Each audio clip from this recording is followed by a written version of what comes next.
Welcome back to In Pursuit of Truth. This is your host, Sir Patrick Mack. We have 1, 2, 3, 4, 5, 6, 7 new Q posts, and we are going to get right on them. Now, if you're curious about why I read from right to left, I want you to understand that this is because it is in chronological order that way, just so you know. If that bothers you for some reason, well, now you know how left-handed people feel. Let's get into these Q posts. Our first post is from March 28, 2018, and it is 7 minutes past the hour of 3. Now, keep in mind, I am only going to read the post first, then I will go back, read them again, and I will do a little bit of analysis and let you guys get going on them. I do that so that those of you who do not want to hear my breakdowns can hear this first. Here we go. Why did Kim travel to China? Why was travel impossible in the past? What changed? What constitutes the need for a F2F being face-to-face meeting versus secured call? What U.S. publicly traded company previously entered North Korea to establish comms? Think logically. Why did Google visit North Korea? Why would the former chairman and CEO himself of Google Alphabet personally attend? Who is Sergey Brin? Where was Sergey born? Track the family. Important. Think Cold War. Think KGB. U.S., China, and North Korea. Then we have a 3 in kill brackets. Facebook data dump. Who made it public? Who sold shares? 30 days from announcement? You can't imagine the magnitude of this. Constitutional crisis. Twitter coming soon. Google coming soon. Amazon coming soon. Microsoft coming soon. Plus 12. Current censorship all relates to push for power. Midterms. Last stand. Election fraud cases open. DOJ, Department of Justice, and we have many in the brackets. Follow the family. Follow resignations, business, government. Biden/China, very important marker. Who made it public? Who really made it public? Who is making it all public? We are the gatekeepers of all. By all, we mean all information. And then we have a series here, U1 being Uranium 1, Canada, EU, Russia, Iran, North Korea, Syria, Pakistan. Iran next. 700 billion military this year. Why is the military so important? Reread all. National security. National security. These people are stupid. Art of the deal. Tidal wave incoming. Buckle up. Okay. Then we're going to move on here. This is 34 minutes past the hour of 6. Stay strong. Stay together. We stand with you. Offline for a reason. Enjoy the show. 948 Q post. SEAL Team 6 logo. It says, God will judge our enemies. We'll arrange the meeting. Now we're back over here on the right side. Now we are 32 minutes past the hour of 12. What does the house cleaning represent? We always knew. Final stage. What does North Korea represent? Threat. Safeguard. Insurance. Poof. Kim to China represents something vital. Key. Many will be buried before exposed. Them. Self. And then we have FF, which has been in the past, false flags, / distractions. All right. Now we're over here at 35 minutes past the hour of 12. Who else was at the meeting in China? Live from China. Operation Window Clean. Purpose. Future proves past. Everything has meaning. Now we're over here. 42 minutes past the hour of 12. Parkland is a distraction. Parkland was specifically organized and designed to distract. Test in brackets. Watch the news. Actors are acting. Fake. No power. Justice will be served to those playing the game.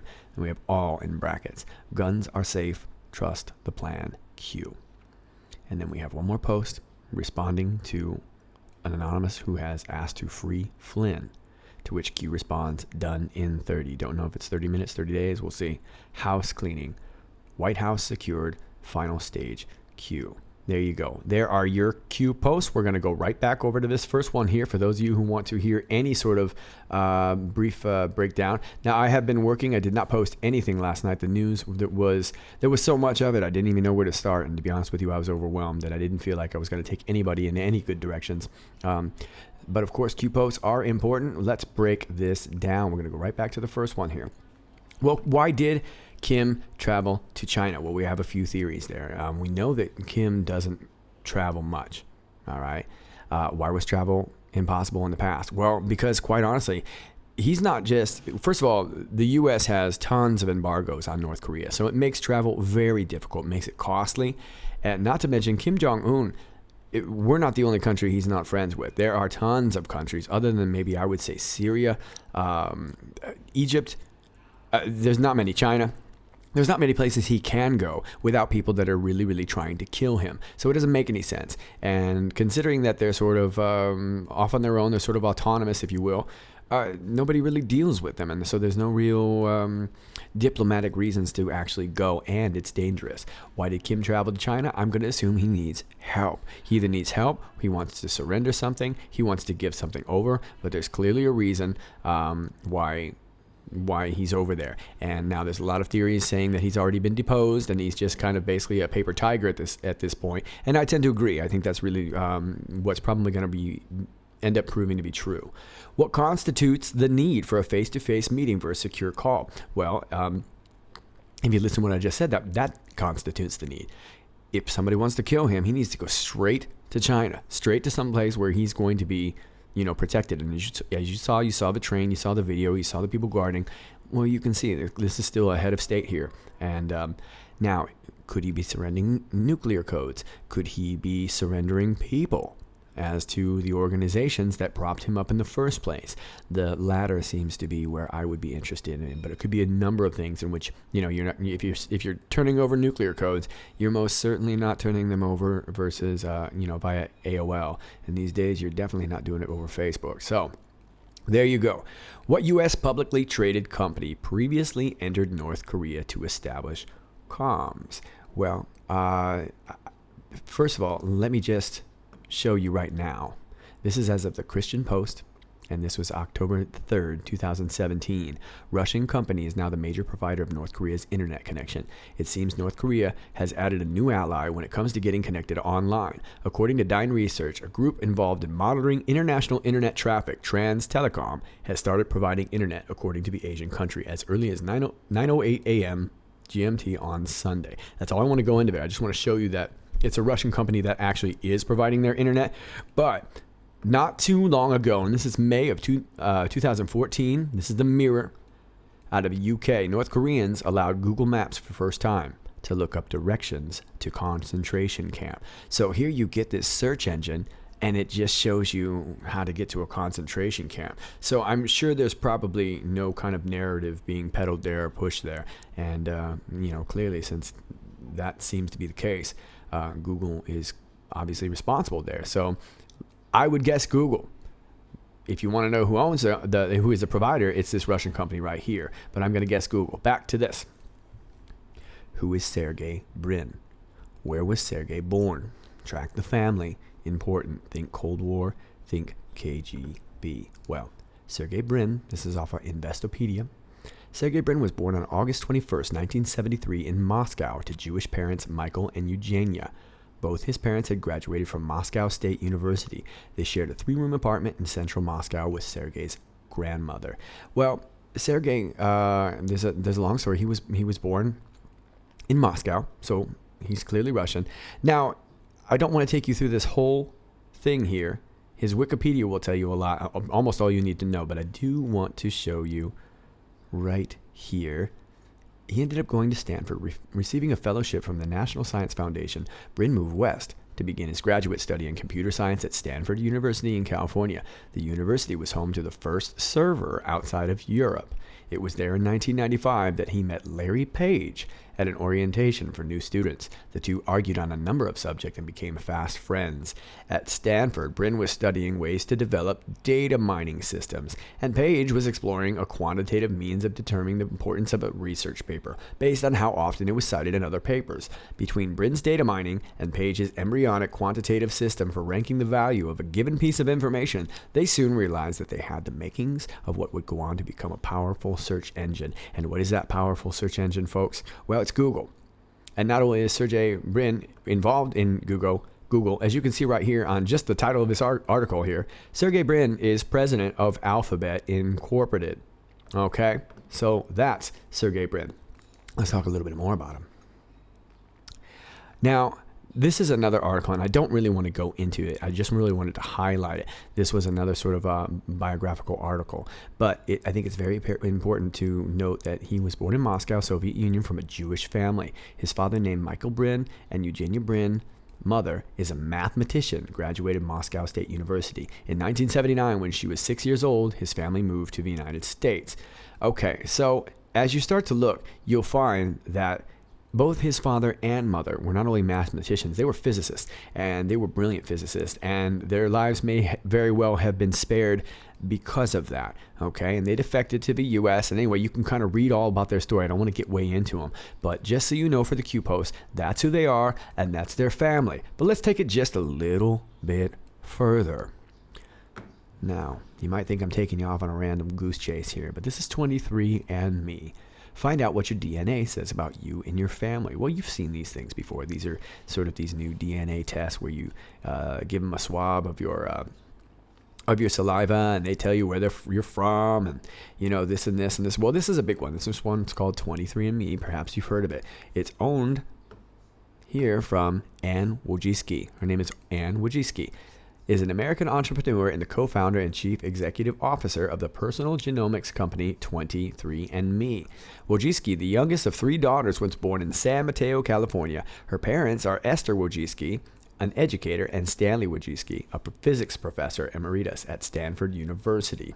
Her mother is Jewish, and her father is a Polish-born American. Her two sisters are Susan Wojcicki, CEO of YouTube, and a former executive at Google, and Janet Wojcicki, anthropologist and epidemiologist at the University of California, San Francisco. Okay, so I'm not going to go into there, but you can see some connections. But let me give you one more. Personal life. Wojcicki married Google co-founder Sergey Brin in May 2017. They have a son, Ben Wojcicki, born in December, and I don't want to talk about their children. I don't like to talk about children, but you get the idea, okay? You get the idea. KGB, think KGB, all right? These were... Back in the day, these were refugees, right? Okay. Now, U.S., China, North Korea, and then we have a kill bracket in 3. Now, if you ask me what I think that really means is I think they're killing the 3 KGB connections in the U.S., China, North Korea. Could be a different thing there, and keep in mind these bracket words always tend to spell other sentences that I can never seem to get. Anyway, you get the idea. Facebook data dump. Well, I bet they're doing a data dump. Who made it public? I would assume, if I'm just going by the surface level of the story, Cambridge Analytica did. And remember, Cambridge Analytica was a Steve Bannon project, and Steve Bannon was ousted early on in Trump's presidency. I'm sure you all remember that. Who sold shares 30 days from announcement? Well, we know Zuckerberg did. We know he did. Did anybody else? A lot of people did. But I want to turn you on real quick. This is redstake.com. Equifax executives sold stock worth over $1 million before announcement of giant data breach. This is back in September 7th, 2017. You may have heard about the Equifax breach in which hackers got access to social security numbers up to 143 million people, probably including you and me. Looks like some Equifax executives may have profited or at least avoided losses on the news. All right. And then it goes on to mention here, and I just want to mention who they are. Regulatory filings show that 3 days later, Chief Financial Officer John Gamble sold shares worth $946,374. Joseph Logran, a president of U.S. Information Solutions, exercised options to dispose of stock worth $584,000. Rodolfo Ploder, president of Workforce Solutions, sold $250,000, blah, blah, blah, of stock on August 2nd. May not be connected, but lots of people sold off. And Mark Zuckerberg selling off was very Martha Stewart-esque, if you will. All right, moving on. Constitutional crisis. Well, remember, now, we had this omnibus that just came about. If you read my omnibus study, you'll see that at one point, and I didn't go way into it, but there were some amendments to the Arizona Constitution. There were probably some more amendments there, so I would not be surprised if we see some tweaks and peaks because of that. Twitter, coming soon. Jack Dorsey's already sold off. Google, coming soon. It seems like it's about to be. Amazon, coming soon. Now, Amazon actually surged the other day in the stock. So did Google. I don't know where they're at right now, but they've been up and down. And I know that Bezos has been involved in a lot of problems, and I think we eventually knew this would kind of come around to him as well, too. Microsoft, interesting indeed. Plus 12. So I would assume plus 12 more. Could be 12 more people, 12 more companies. I'm not really sure. Okay, current censorship all relates to push for power. Midterms, meaning the midterm election. The midterm elections are so important right now. They got to push this either. If it's not the gun narrative, they got to push Stormy Daniels, or they got to push something, but they got to get these seats. It's the only thing they have. If they don't have votes, they're not going to get anything else. And it's going to be very difficult for them to get votes. Now, they still could, but I'm not going to get into that. We'll talk about that more lately. Election fraud, cases open. DOJ. Remember, a lot of people are complaining about Jeff Sessions, saying that he's not doing anything, he's sitting on his hands. Remember, he's hired private people for some cases, and now we have all this election fraud stuff, and he has talked about it. We had election fraud in Pennsylvania, which incidentally, is the Keystone State. And we had Texas, Indiana, lots of things happening. Follow the family.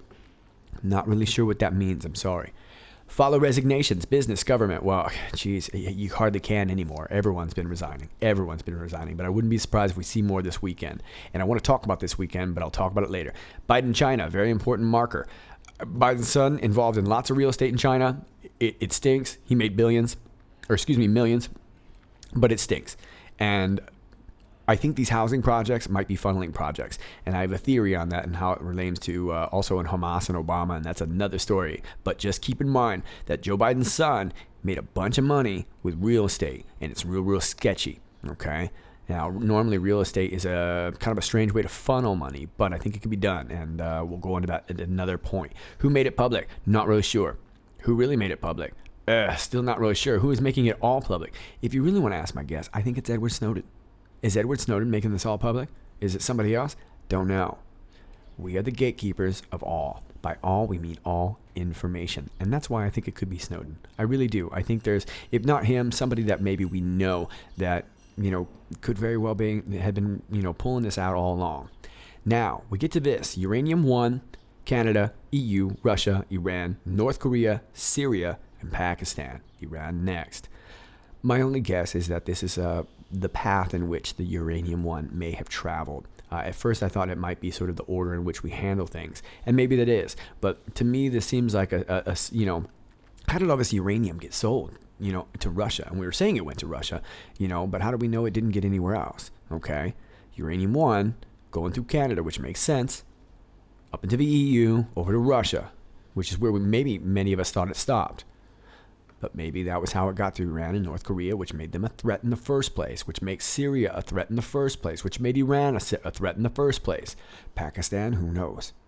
Okay, there we go. Iran next. We're going to talk a lot about Iran in the next couple weeks, okay? I was actually working on an Iran video when these Q posts drop. $700 billion military this year. Well, it's coming this year because it's part of the omnibus, and if my thoughts are correct about the state of emergency, he'll get it as soon as he needs it. Why is the military so important? Well, I think we all know that. We've got to me, the wall isn't so much the big thing, but getting them funded so they have the equipment to take out the deep state first, and then we're probably going to have to work on Iran, Syria, and then eventually, I suppose, Israel. That's a big ball of wax. Reread all. National security. These people are stupid. Art of the Deal, Trump's book, of course. Tidal wave incoming, buckle up. So I have a feeling more resignations, probably some deaths, probably lots of fun, and hopefully lots of Q posts with it. March 28th. All right, we're at 6:34 in the morning. Stay strong, stay together. We stand for you. Offline for a reason. Enjoy the show. Okay, anybody who knows anything about what's been going on online, anybody who has a channel, who's been using their voice to express predominantly conservative views, but not necessarily anything that might seem controversial, they're getting banned. And so offline for a reason, I imagine Q is offline for a reason. I imagine they're probably needing to not really talk about this. I'm surprised at the intel that we're getting already. So I think we should be thankful for that. I think we should let it happen. And that's going to take us to our next post here, which is at 9:48 in the morning. This is SEAL Team 6 logo. Okay, SEAL Team 6 is often known as Dev Group, which really means development group. Now, from what I understand back in the day, is that was the group that always went, if there were new guns, new boats, new bombs, new whatever, that was a team that always would kind of test them out, hence the name Development Group. Now, they do a lot of different things. I want to turn you on to this Black Squadron. A secret cadre inside Dev Group, Black Squadron are sniper and reconnaissance specialists who carry out advanced force operations. This typically entails clandestine intelligence gathering ahead of a Dev Group strike operation. Small Black Squadron teams operate out of U.S. embassies in trouble spots around the world. Their weapons and other gears being smuggled in through diplomatic pouches. Okay. Interestingly enough, Black Squadron includes female operators. In some environments, a woman, either alone or paired with a male operator, can offer a softer profile than a lone man or a team of men. Now, I'm not going to go into their history here. I'll leave you the link, of course. But SEAL Team 6's primary roles: counterterrorism, close protection, special reconnaissance. Okay, moving on. Now we're over here from right to left. What does the house cleaning represent? Well, to me, it represents the draining of the swamp. We always knew final stage should be big. What does North Korea represent? I would assume the exposure of the CIA and the funding of these sort of puppet regimes who now need to start kind of coming down and getting exposed so that we can see who the real enemy is here. Threat, safeguard, insurance, poof, as if they were gone. Kim to China represents something vital. Yeah, I think it does. I think it kind of represents the surrender of these regimes. And I think we're going to see a similar situation in Iran. I really do. I think it's going to get really scary. I think it's going to build up, and we're going to go a lot into that. But I think all told, I think it's going to turn out the same way. Many will be buried before exposed. Well, if it's CIA, they are not going to go down. If it's Rothschilds funded, they are not going to go down. I imagine many of them would rather just off themselves than expose themselves and find themselves in trial and all this. There's no point. Okay, now we have FF/distraction, false flag. And ladies and gentlemen, I do think a big false flag is coming. I do think we need to be ready for it. I think we need to get out in front of that narrative so that we can, really look to see what's going to happen. But I think it's going to happen this weekend. Now, I don't like to predict things or anything like that. I just want to remind you of something very interesting. We have Easter coming, which, if I'm not mistaken, also falls on April Fool's Day. But keep in mind, it's also a bank holiday. And remember what happens on bank holidays. Interesting things happen on bank holidays. Just saying. Not saying anything's going to happen, but I'm just saying, if it were, the weekend be a great time. Now we're back on this, March 28th, 35 minutes past the hour of 12. Who else was in the meeting of China? Well, let me show you who was. We're on the New York Times. Kim Jong-un met with Xi Jinping in secret Beijing visit. And I'm not going to go through this because there's not much you already don't know. We already know that he was there. Just want to take you here. Mr. Kim made the trip to China at the invitation of Mr. Xi, North Korea's state-run Korean Central Television. Reported soon after the announcement in China. Mr. Kim was accompanied by his wife, Ri Sol-ju, as well as his senior advisors. So nobody other than note that I can think of other than that. But she has been kind of a public face lately, so who knows? Operation Window Clean Purpose. So I don't know exactly what that operation means, but I'm assuming that we're kind of going to strike the... We're going to strike the regime. And we may still put up the faces there. Like I said, the paper tiger. Kim Jong-un may still kind of technically be the face of North Korea, but I don't believe he runs it anymore. And I don't believe the CIA or the KGB or whoever is funding all this is there anymore. Anyway, purpose. Future proves past. Everything has meaning. Q. Now on this last one. The response to Free Flynn, done in 30. And we don't know if that's 30 minutes, 30 days, 30 months. We don't know. I'm going to guess 30 days. House cleaning. White House secured. Final stage. Okay. So that's all I have for you. Those are the Q posts. I've got a lot more videos coming for you. I am going to be talking, I think in general, the narrative is going to shift to Iran. And thanks to Q, he's confirmed that by saying Iran next. And so we're going to start doing a lot of studies on that. And we'll go a little bit deep diving with that as well. If you like this video, please click like, share, and subscribe. I really appreciate it. It helps me out a lot. Thank you so much for all your comments and your concerns. My name is Sergey Patrick Mack with In Pursuit of Truth. And until next time, stay cool, stay interested, stay hungry, stay intense.